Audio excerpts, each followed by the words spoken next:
आज हम इफ्सियों 6 बाब और उसकी पहली आयत को मिलकर सीखेंगे। तो पहले मैं आपको पूरी आयत सुनाऊंगी और आप ध्यान से सुनेंगे। फिर एक लाइन मैं बोलूंगी और आप उसको दोहराएंगे और आखिर में हम मिलकर पूरी आयत को बोलेंगे। तो क्या आप तैयार हैं?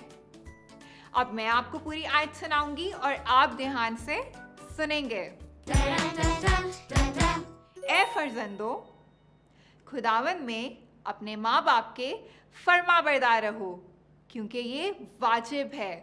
इफ्सियों 6 बाब उसकी पहली आयत। अब एक लाइन मैं बोलूंगी और आप उसको दोहराएंगे। ए फर्जंदो, खुदावंद में अपने माँ बाप के फरमाबरदार रहो, क्योंकि ये वाजिब है। इफ्सियों 6 बाब उसकी पहली आयत। बहुत अच्छे, आप सबने तो इस आयत को बहुत जल्दी सीख लिया। तो क्यों ना हम इस पूरी आयत को मिलके बोलें। ए फर्जंदो, खुदावंद में अपने माँ बाप के फरमाबरदार रहो, क्योंकि ये वाजिब है। इफ्सियों 6 बाब पहली आयत। शाबाश प्यारे दोस्तों, आज आपने मेरे साथ मिलके बाइबल की एक नई आयत को सीखा। इस आयत को हमेशा याद रखें और दोस्तों को भी सिखाएं।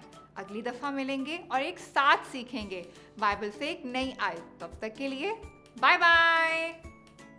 रोज की रोटी खाएं हम